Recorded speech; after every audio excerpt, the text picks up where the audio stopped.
പിണറായി വിജയൻ കേന്ദ്ര ആഭ്യന്തരമന്ത്രി അമിത്ഷായെയും മറ്റ് കേന്ദ്രമന്ത്രിമാരെയും എല്ലാം കണ്ട് അങ്ങനെ സന്തോഷ പുളകിതനായിട്ട് തിരികെ വന്നിട്ട് കേരളത്തിൽ നിന്ന് ഒക്ടോബർ 16 മുതൽ നവംബർ 9 വരെ ഗൾഫ് യാത്രയ്ക്ക് തയ്യാറെടുക്കാൻ പോവുകയായി.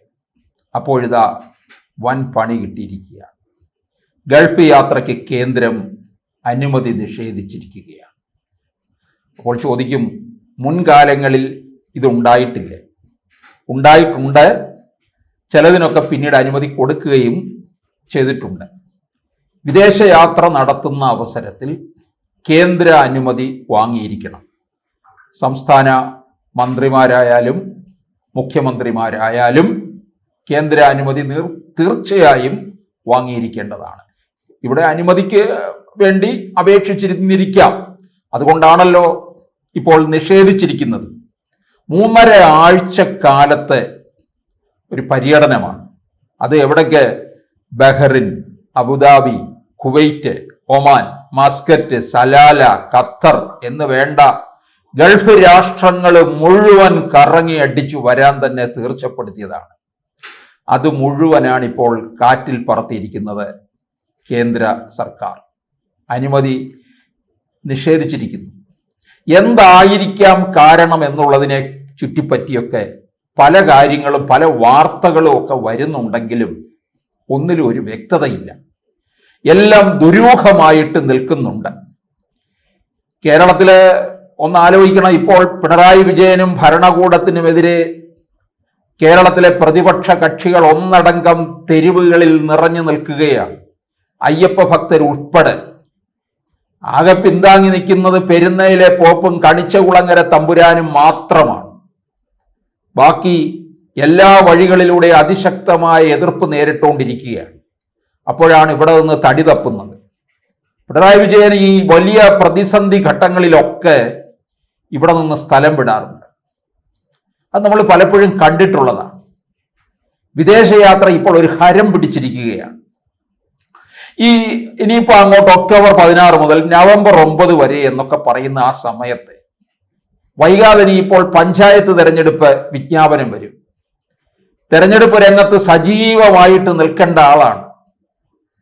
CPM-ന്റെ മുഖപത്രമല്ലേ പിണറായി വിജയൻ? എനിക്ക് തോന്നുന്നു മിക്കവാറും ഇവിടെ നിന്ന് പാർട്ടിക്കാർ പറഞ്ഞു കാണും, നാട് കടത്തുകയാണോ എന്ന് സംശയം. ഇവിടെ നിൽക്കണ്ട, ഇവിടെ നിന്ന് കഴിഞ്ഞാൽ ഉള്ള വോട്ടും കൂടെ പോകും. പലരും ഫ്ലെക്സിലൊക്കെ നിറച്ചു വെക്കും. നമുക്കറിയാം, പമ്പയിലെ അയ്യപ്പ സംഗമത്തില് അയ്യപ്പനേക്കാൾ കൂടുതൽ പ്രാധാന്യം പിണറായി വിജയന്റെ പടത്തിനാണ് കൊടുത്തത്. തിരുവനന്തപുരത്ത് മോഹൻലാലിന് ആദരവ് കൊടുത്തപ്പോൾ നിറഞ്ഞ ഫ്ലെക്സുകളില് മോഹൻലാലിന്റെ പടം ആ ഫ്ലെക്സിന്റെ ഒരു മൂലയ്ക്കും ഫ്ലെക്സ് നിറയെ നമ്മുടെ കാരണഭൂതനുമാണ് നിൽക്കുന്നത്. ഇനിയിപ്പോൾ തെരഞ്ഞെടുപ്പ് വരുമ്പോൾ എങ്ങനെയാണെന്ന് അറിയത്തില്ല. സ്ഥാനാർത്ഥികൾ അവരുടെ പടത്തിനോടൊപ്പം കാരണഭൂതന്റെ പടം വെക്കുമോ എന്നുള്ളതും അറിയത്തില്ല.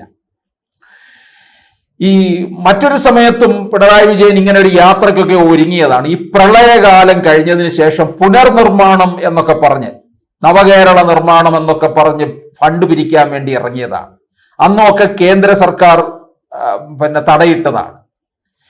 അപ്പോൾ എന്തായാലും ഇതൊരു ദുരൂഹമായ സാഹചര്യത്തിൽ നിൽക്കുന്നത് കൊണ്ട്, അതായത് ഈ തെരഞ്ഞെടുപ്പ് അടുത്ത സമയത്ത് ഇത്തരത്തിലുള്ള യാത്രയിൽ കേന്ദ്ര സർക്കാർ ഇതിനെ വളരെ ഗൗരവമായിട്ട് കാണുന്നുണ്ട്. ഇതിൽ പല ദുരൂഹതകളും ഉണ്ട് എന്ന് തോന്നിയതിനാലാണ് ഇത് അനുമതി നിഷേധിച്ചിരിക്കുന്നത്. തെരഞ്ഞെടുപ്പ് സമയമാകുമ്പോൾ നമുക്കറിയാം, അങ്ങോട്ടേക്ക് പോകുമ്പോൾ അവിടെ എല്ലാ ഇടങ്ങളിലും, ഈ പറയുന്ന ഇടങ്ങളിലൊക്കെ കേരളത്തിനേക്കാൾ കൂടുതൽ മലയാളികളുടെ സാന്നിധ്യമുള്ള ഇടമാണ്. മലയാളികൾ ഇല്ലാത്ത ഇടം കുറവാണ്. ഗൾഫ് രാഷ്ട്രങ്ങളിലാണ് ഏറ്റവും കൂടുതൽ മലയാളികൾ ഉള്ളത്, ലോകത്ത് മറ്റെവിടത്തേനേക്കാളും കൂടുതലായിട്ട്. പ്രത്യേകിച്ച് ഈ ഒമാന്, മസ്കറ്റ്, സലാല, കുവൈറ്റ് എന്നിവിടങ്ങളിലൊക്കെ. അവിടെ കുറെ പുങ്കവന്മാരുണ്ട്, കുറെ പൊങ്ങന്മാര്. നാട്ടിൽ നിന്ന് വരുന്ന ഈ അറിയപ്പെടുന്ന 4 പേര് അറിയപ്പെടുന്നവരെയൊക്കെ തോളിലേറ്റി കൊണ്ട് നടക്കും. അത് പാർട്ടിക്കാരായാലും ഏത് പാർട്ടിയിൽപ്പെട്ട ആളായാലും കൊണ്ടു നടക്കും. എന്തോ വലിയൊരു ക്രെഡിറ്റ് പോലെ. പിന്നെ ഈ എഴുത്തുകാരെന്ന് പറയുന്ന കുറെ പൊങ്ങന്മാരുണ്ട്, അവരെയും പൊക്കിക്കൊണ്ട് നടക്കും. ഈ കൊണ്ടു നടക്കുന്നവന്മാരുടെ വിചാരം ഇവരെ നെഞ്ചിലേറ്റ് ലാളിച്ചു കഴിഞ്ഞാൽ ഏതോ മഹത് കാര്യമാണ് എന്നാണ്. ഒരു പുണ്ണാക്കവും ഇല്ലെന്ന് നമുക്കാണ് അറിയാവുന്നത്. ഈ എഴുത്തുകാരന്മാരെന്നൊക്കെ പറയുന്നത് ഇങ്ങനെ ഈ നക്കി തിന്നാൻ വേണ്ടി നടക്കുന്നവരാണ്.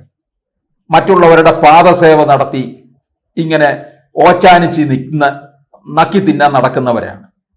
അപ്പൊ അവരെയൊക്കെയാണ് ഈ പൊങ്ങന്മാര് കൊണ്ട് നടക്കുന്നത്. ഈ ഗൾഫിലൊക്കെ ഉള്ള പൊങ്ങന്മാർക്കെന്ന് പറഞ്ഞാൽ കുറെ പണമുള്ളവന്മാരുണ്ട്. ഈ അല്പന്മാരാണ്. ഏതോ ഒരു സമയത്ത് കുറെ പണം ഉണ്ടായി അർദ്ധരാത്രിക്ക് കുട പിടിച്ച് അങ്ങനെ നിൽക്കുകയാണ്.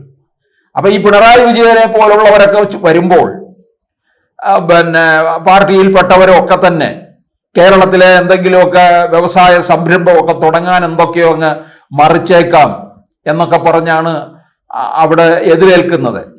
നമുക്കറിയാം അതെല്ലാം കഴിയുമ്പം മറിക്കും. ഇവിടെ വരുന്ന ആളിനെ എന്തെങ്കിലും തുടങ്ങാനായിട്ട് അനുവദിക്കുമോ? പാതി വഴിയിൽ മുടക്കും, അല്ലെ ജീവിതം തന്നെ ഇല്ലാതാക്കി വിടും. ഇതാണ് ചെയ്യുന്നത്. അപ്പൊ അങ്ങനെ ഈ പോകുന്ന വഴിക്കൊക്കെ തന്നെ ആറാട്ട് പോലെ സ്വീകരണമൊക്കെ ഏർപ്പാടാക്കി തരപ്പെടുത്തി വെച്ചിരിക്കുകയായിരുന്നു.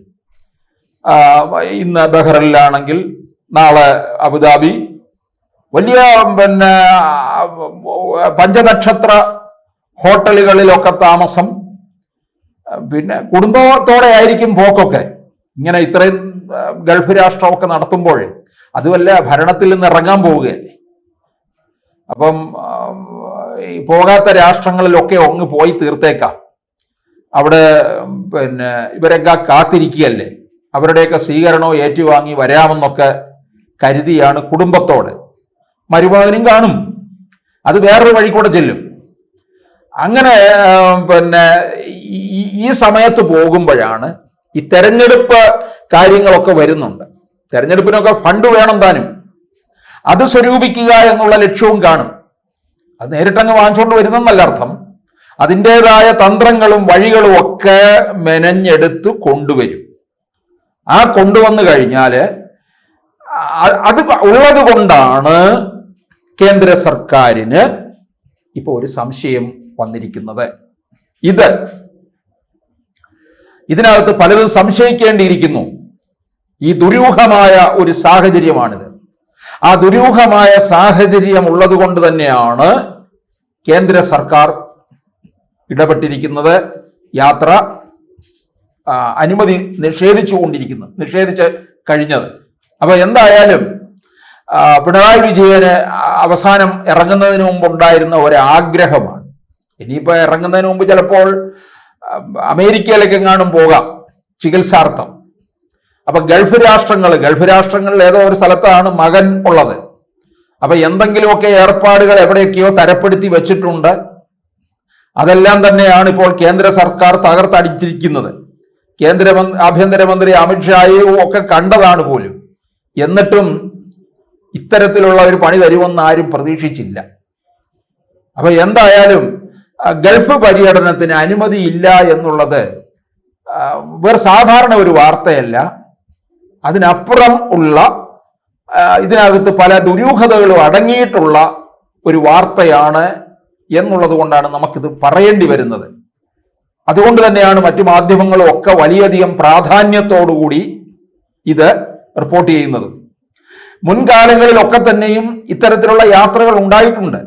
പ്രളയകാലത്ത് പോയില്ലെങ്കിൽ പോലും പിന്നീട് അത് വേണ്ട തരത്തിലും വേണ്ടതിലധികവും ഉപയോഗിച്ചു എന്നുള്ളതാണ്. ഈ പറഞ്ഞ ഇടങ്ങളിലൊക്കെ മലയാളികളുടെ സാന്നിധ്യം കൂടുതലാണ്, മലയാളി വ്യവസായികൾ വളരെ കൂടുതലാണ്. ഇതിന് പിന്നിൽ വൻ വ്യവസായ ലോബിയും ഉണ്ട്.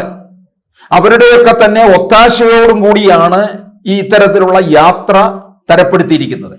അപ്പൊ എന്തായാലും ഇത് വളരെ ദുരൂഹമായിട്ട് നിൽക്കുകയാണ്. ആ കേന്ദ്രം ഏതായാലും അനുമതി നൽകിയിട്ടുമില്ല.